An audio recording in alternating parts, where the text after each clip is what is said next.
Let's break down some multiple choice questions. I'll pick a course, then we'll break down 4 possible examples of questions you may see in the exams. This is going to be super helpful, not just to get through and see answered questions, but also let's learn from them. This video is on the Ontario Real Estate Salesperson Program, Course 2, Exam Master MCQ video breakdowns with me. Just quickly, if you are looking for that additional support to pass these exams fast and efficient, look to the Exam Master mini courses in the description below from C1 all the way to Sims 2. More on that later in the video, but let's just dive right into the computer. Okay guys, here we are at question 1. Have you seen me do this before? We have 4 really good questions coming up for the Course 2 exam.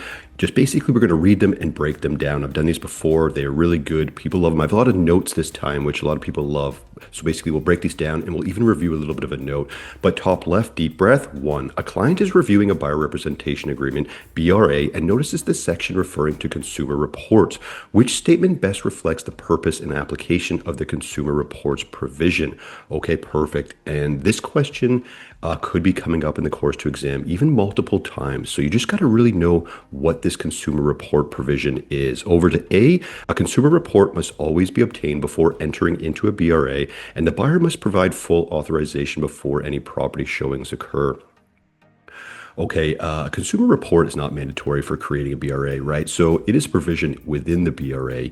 You wouldn't be doing it, it isn't mandatory before a showing, for instance, right? Because you will have the BRA figured out, but you're not doing the provision. You're not doing the consumer report provision just yet, the portion of that.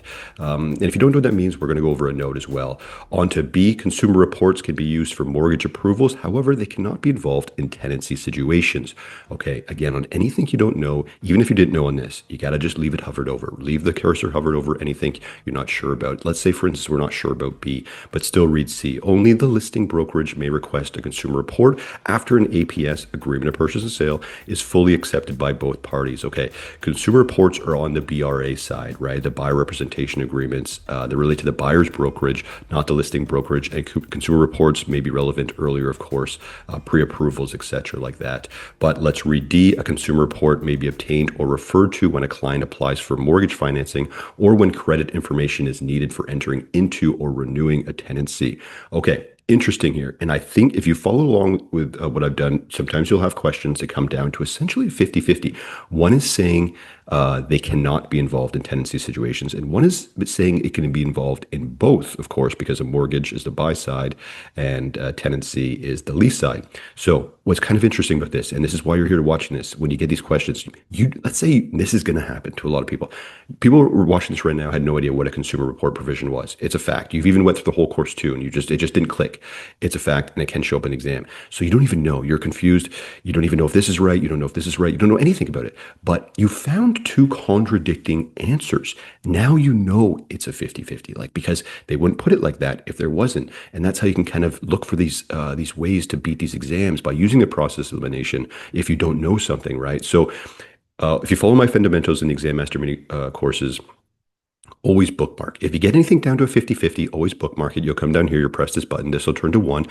You will have time at the end. But if you do not have time, always pick the one you're leaning towards. In this case, the answer is D. And let's bring up a bit of a note here just in case. And again, read this over, screenshot, whatever you need. Consumer reports is a pre-printed clause in the buyer representation agreement where the buyer is notified that consumer report consisting of the buyer's personal credit information may be used and referred to during the transaction. In a real estate transaction, a report could be requested in connection with the extension of credit, such as obtaining a mortgage, right? So this is a provision that is in the buyer representation agreement that you need to know for this exam. And of course, you would need to know for real world, right? Stuff like that as well.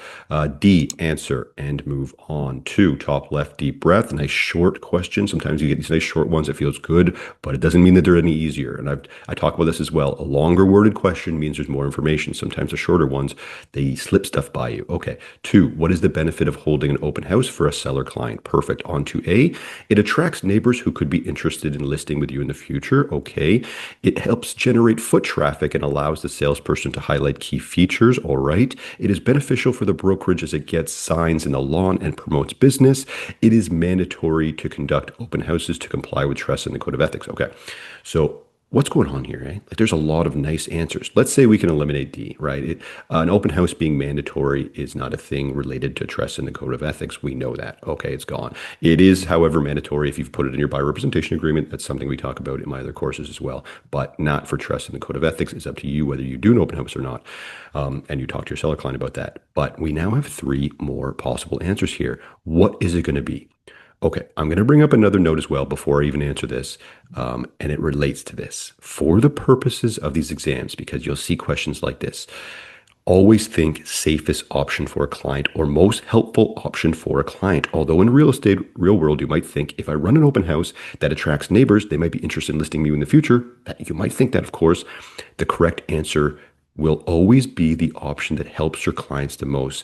If for instance, this one, I already answered down there, but let's just go over this, great and everything. But guess what? It helps you. This beneficial, signs and lawn. But this helps the client 100%. It helps generate foot traffic and allows the salesperson to highlight key features of the property.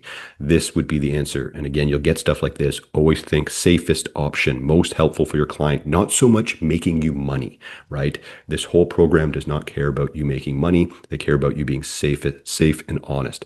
B is the answer there, and move on. 3, top left, deep breath. Brokerages typically set up 3 different bank accounts when opening a brokerage. What is not one of them? Okay, perfect. This is a not question, right? I talk about not questions all the time. You will see a bunch of them, sometimes as high as 30 to 40%. They are easier than the other questions. I know no one thinks that now, but if you've went through my fundamentals in the Exam Master, you now know that they are easier, right? 3, accurate. We are looking for the not accurate. What is not one of them? Okay, a real estate trust account sounds familiar. A general operating account, okay. A RICO protection account, okay. A commission trust account. All right, let's bring up another note here. I have notes for almost every one of these 4 because people do love them. I'm not always going to have notes, but I know people do love them, and we'll answer this, of course. Let's note that it is a good practice to have all 3 accounts, right? So this is for a brokerage, right? It's a good practice, and the commission trust accounts protects your buyers and sellers, right? Your registrants, of course, the real estate trust account you have to have, and we'll talk about this, and then of course a general account. Okay, so it's a good account to have 3. However, the only real estate trust account is an actual requirement, right? So if you come down here, right, a real estate trust account, a general operating account, and a commission trust account. What is not?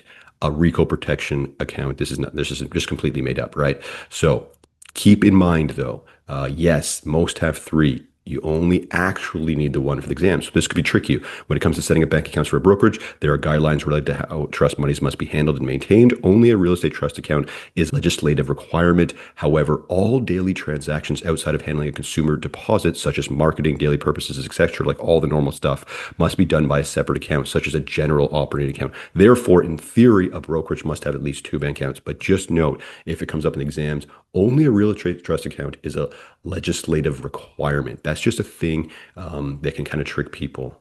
But in theory, you'll need 2, of course, because you have to do stuff. But as far as if they ask you, which is the only one, right? If you get a not question like this, boom, you know what you're doing. But if they say, what's the only one that's actually required? It is only a real estate trust account as far as the legislative requirement. Okay. Which one is not again? A RICO protection account is not one of them.